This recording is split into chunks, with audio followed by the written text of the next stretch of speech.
Joining me now is the former NATO Supreme Commander, retired Admiral James Stavridis. He's currently a partner at the Carlyle Group, a global investment firm, and also advises or serves on the board of a handful of defense-related companies. He has a new book out called The Admiral's Bookshelf.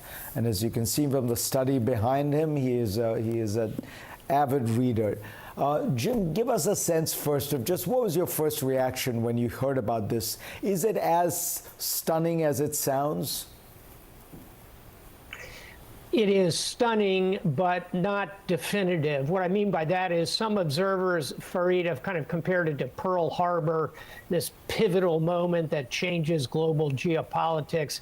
It's not a Pearl Harbor. It is a very clever operation. It did three big things. Number one, it's an example of how penetrated Russia is by Ukraine. The trade craft here, you can only compare it to the Israeli Beeper operation of some months ago. Number two, it takes away a fundamental Russian warfighting advantage. Russia always feels our country is so big, the strategic distances cannot be overcome. Think Hitler trying to invade, Napoleon failing. In this case, these targets were struck 3,000 miles from Ukraine, quite remarkable. And number three, it just continues to show to Russia the determination of the Ukrainians alongside this creativity. You know, I'm Greek American. It feels like Trojan horse kind of moment more than anything else. And yeah, that is true with those canisters popping open and the drones popping open, much like the soldiers jumping out of the Trojan horse. But give us a sense with all that. What does the battlefield look like today? It still seems like we're at a kind of deadlock. I don't know how to, a very bloody deadlock, but a deadlock. I think we are. And to me, as a military officer, a former Supreme Allied Commander, what's ironic is that on the one hand, you see the most advanced kind of military technologies deployed. Think Starship Troopers, the novel by Robert Heinlein about the future of war. But at the same time, it's World War I. It's the Battle of Verdun. It's artillery, trenches, tanks, bloody hand-to-hand combat. It's the whole spectrum of warfare, and it does feel stalemated to me. And does that mean, when you look forward, that you know this is going to just grind along? Is there anything that could change it? I mean, there's been a lot of hope that Donald Trump is finally realizing that the problem is Vladimir Putin. If you were to advise him, what could you do to put pressure on the Russians at this point? I'd say to President Trump, number one, go to Putin and say, hey, you know that $300 billion in Russian assets in Brussels? Let's get to a negotiating table, or we're going to use that to reconstruct Ukraine. Number two, you could say to Vladimir Putin, hey, I really don't want to do this, but I will give even more advanced long-range missiles, more intelligence. I'll load up the Ukrainians. Vladimir, we don't want to get in that position. Let's get to a negotiating table. And number three, if I were president, advising President Trump, I'd say, you know, Vladimir, there's a bill in the Senate right now. I think about 80 senators support it. It would put secondary sanctions on any nation that does business with you, to include China and India. That would crack the Russian economy. I think if President Putin were to hear that from his, quote, friend, unquote, Donald Trump, it might encourage him to get to the negotiating table. Let's hope so. And you think that when you look at Russia's position strategically, I mean, it is 10 times bigger economically than Ukraine. It's 4 times bigger in population. But it's under a lot of stress, right? Indeed it is. And let's put it this way. Putin's hand of cards is actually not that great. He's playing it fairly well at this point, but he's lost 1 million young Russian men killed or wounded. Probably another 600 to 800,000 have left the country. Huge brain drain. They did it to avoid the draft. His economy is teetering. He's having to pump everything into this war. He's mortgaging the future of Russia for his ego-driven project to try and recreate the Soviet Union. I don't think it's going to work. And I would not want his hand of cards at this moment, particularly if the U.S. continues to stand behind Ukraine.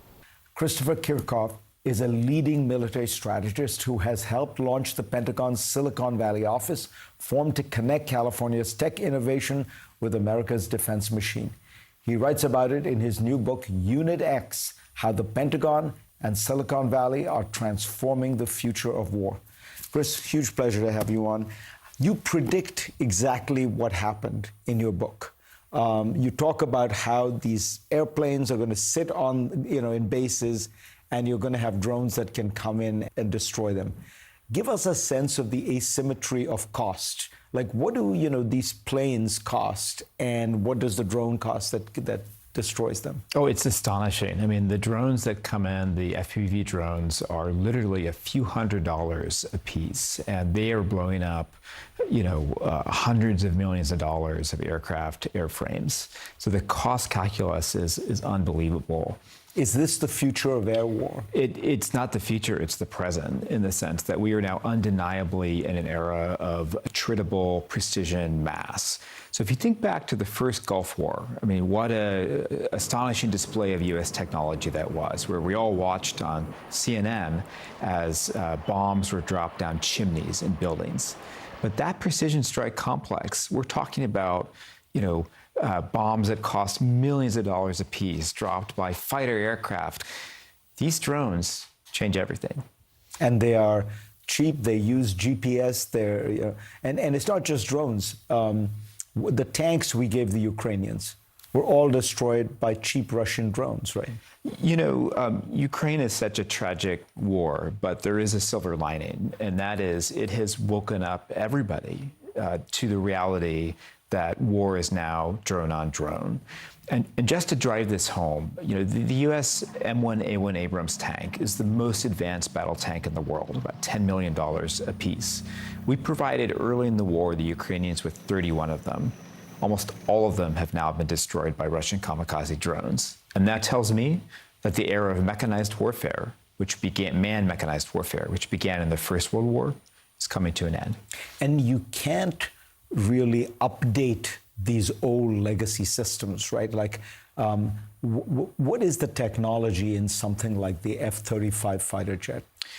So it turns out in the United States of America, there are two completely different supply chains for technology. There's one for military hardware, and then there's one for everything else.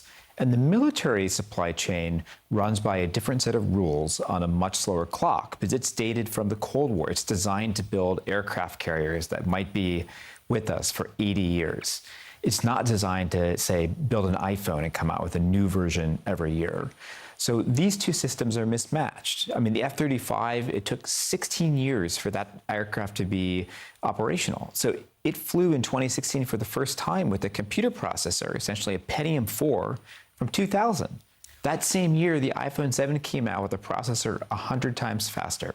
Do you think the Chinese are ahead of us in this sense that they understand that they can't match America symmetrically? I notice, they're not trying to match us in aircraft carriers and things like that.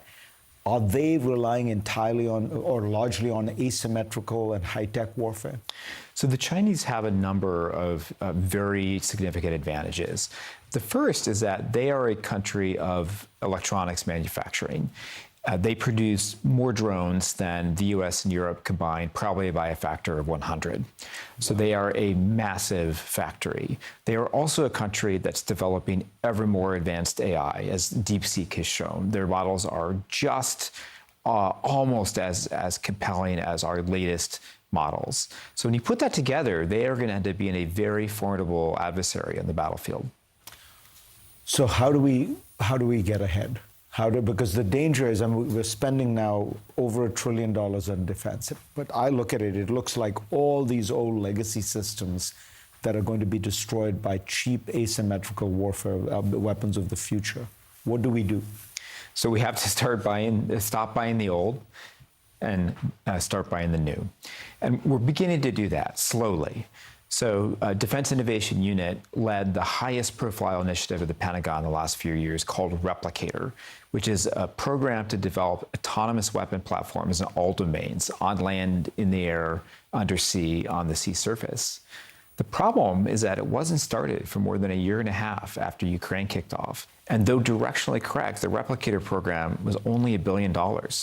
And if you think about $1 billion in the context of how much money the department spends buying new technology each year, it's 0.7% of that expenditure. How do you stop buying the old stuff? Because it seems to me this is still all, under 5%, 2% of the Pentagon's budget. If you were to add all this innovation up, the problem is it's pocket change, right? Well, the new team in the Pentagon that's come in with the Trump administration, many of whom hail from Silicon Valley, are very much signaling they are going to take a break glass approach and that they are looking to swing significant parts of the Pentagon's budget to this new defense sector.